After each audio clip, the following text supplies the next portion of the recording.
Rico on the call for NBC Sports Bay Area. No, baby. Let me do that again. Oh,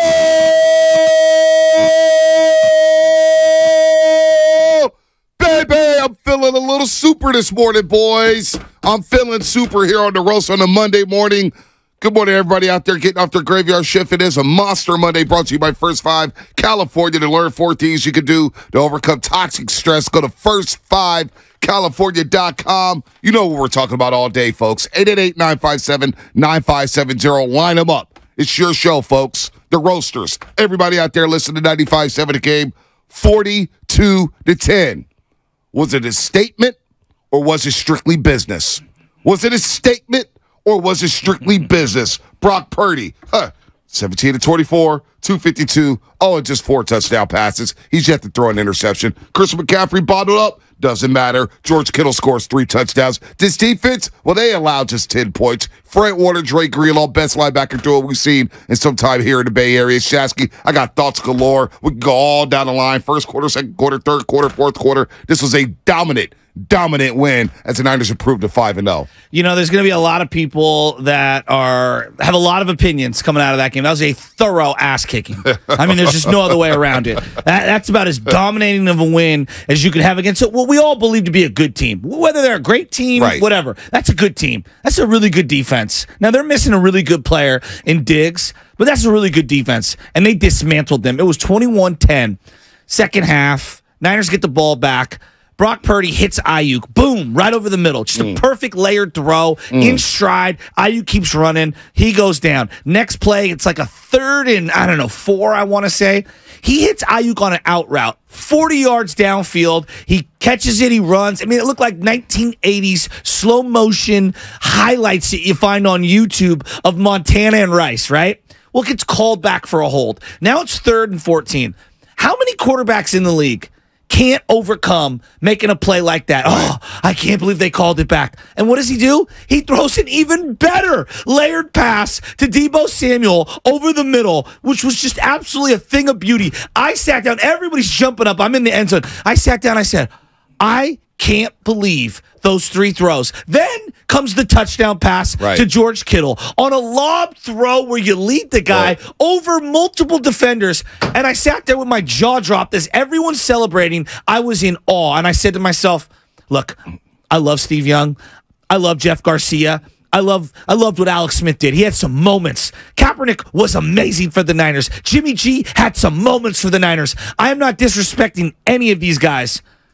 Brock Purdy's the best quarterback we've had since Steve Young, and it's not close. This guy was delivering dimes down the field. The footwork, the moxie, the patience, the way to throw guys open, the anticipation, understanding where to go, the toughness.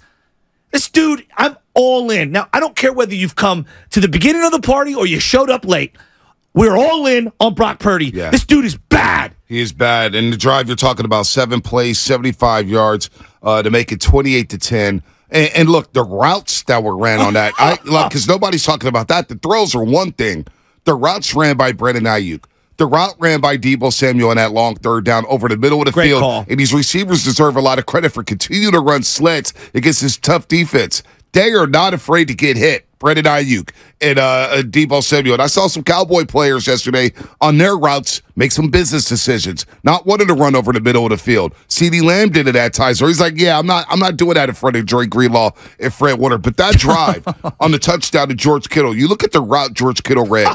He faked like he was going to run the corner route. Yes. And then he comes back in for the post, and he's wide open, and Purdy waited on him, and the feet, again, it's the calm nature of the footwork. He never panics. He never panics. He trusts his preparation. He trusts the way he processes at the line of scrimmage, and he's just throwing dives. That was a clinic. That was magical. And I started thinking to myself, magical. Well, 2 weeks ago I'm saying, well, I wouldn't take more than 10 quarterbacks over Brock Purdy. Last week I'm saying, boy, I wouldn't take more than 5 quarterbacks over Purdy. This week I'm saying, I'm not sure. I'm taking 3 quarterbacks over Brock Purdy. That's how well he's playing right now. He's playing the best football of his career. He's playing the best football in a 49er uniform. You look at the stretch. 14 wins, He hasn't lost a regular season game yet this year. He hasn't thrown an interception yet. I mean, this guy has played at the top of. And when you compliment that with the defense, and the running game, and the wide receivers, and the special teams, I'm saying to myself, sure, you're playing like the best team right now, which doesn't matter to me. It's all about being the best in January, February. But right now, you're putting all the pieces together. And if you could just stay injury-free, if you could stay healthy, I'm looking around the league, I'm saying, boy, the stars are aligning. Kelsey's beat up. Justin Jefferson now has a hamstring injury. We'll see what happens with Cleveland next Sunday. Yeah. Things are aligning for the 49ers in a way that I'm saying, boy, if they just play their game, they're not going to get beat on any given Sunday. Bonte, they are as complete of a team as I've ever seen the Niners have. They've got weapons everywhere. Right. They got two of the top 7 linebackers in the game? Shasky, they've won 15 straight regular season games. 15 straight. I mean, CMC has 14 consecutive touchdowns in games. Like, it's crazy. George Kittle was masterful last night. Brandon Ayuk is a stud, an absolute stud. Right. Oh, by the way, Deebo Samuel is still that dude. No, he's still that dude. Still that dude. And then I look at this front, like Hargrave and Bosa collapse the pocket. Dak can't move left or right because our linebackers are closing out with elite speed. No doubt. No, elite speed. So one thing about the offense here, right? The offensive line, and Shanahan, we'll play some Shanahan cuts. He kind of echoed something that I mentioned earlier this season. What's that? Where a lot of people were freaking out about the offensive line. And I freaked out last year because it was the first time we were going to see Jake Brindle. Yeah. First time we were going to see Aaron Banks. The first time we're going to see Spencer Burford. Now, coming in this year, I was like, you know what? I'm not as worried about them. McKivitz is a question mark, but I feel good with Banks. I feel good with Brindle. I feel good with Burford. The offensive line was nearly flawless yesterday. Nearly flawless. They got Williams. Good running. Like, they didn't break the long runs up until Jordan Mason did, but they stayed on schedule with the running game. 5 yards here. Yes. 4 yards here. 6 yards here. 7 yards here. Just a bunch of paper cuts, setting up a lot of third and shorts for Brock Purdy in this offense. I think offensively they're humming. And that's with Chris McCaffrey being bottled up yesterday. And he fumbled. He didn't have a great game. The defense flying around. They give up the one touchdown drive. Dallas didn't have a first down until early in the second quarter. 12 minutes to go in the second quarter. They didn't have a first down yet. I couldn't believe that. No, I could because of the way this defense is flying around. Dallas was nervous yesterday. Well, they came in playing, you know what, we don't want to turn the ball over. We can't run the ball, first of all. And once you turn it to a one-dimensional offense against this defense, it's lights out. It was all short crap. It was all short stuff that had nothing to do downfield. Actually, the one touchdown pass by Dak to Turpin, I believe that was. Yeah, that was a beautiful play, a great throw, and a great catch. You got to tip your cap there.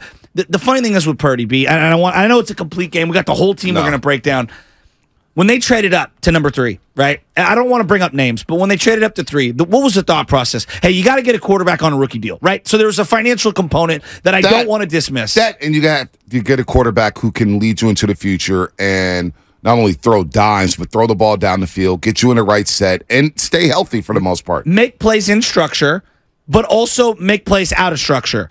Make throws downfield, right? Have a brain where they're not putting the ball in harm's way as often as you were with the prior quarterback, right? Like I'm trying to bring it up. Brock is everything that you traded the 3 picks to go up and get, and then some. Like I'm just blown away with how good he is. Well, not only I'm telling you, it's going to be one of the greatest stories in North American sports history. You've been on this. Because listen, I'm not going to sit up here and say I believed in Brock. I didn't go to training camp last season. I was in Europe. I didn't really hear anybody talking about Brock Purdy. I know Larry Krueger brought up the fact that, hey, man, Brock, there may be something in there. But even Larry Krueger admitted on this show, I didn't see this. I mean, how could you see this? Who could have seen this? How could you see this? Whether you show up at the beginning or you show up at the end, you're here. You're a Niner fan. Right. Hop on the bandwagon. Who cares? Who cares? But you've been right. It's a Tom Brady-like story. It's a Tom Brady, dude. Not only a Tom Brady-like story, but, my girl Ed was like, I was the first one, bro. I told you when he saw him against Bryce. She wore a Brock Purdy jersey yesterday. She's feeling it. But there is a young Tom Brady, a young Joe Montana, just the calmness and the way he runs the offense. And maybe it is a Kurt Warner. This is a hell of a story here, but he doesn't seem overwhelmed.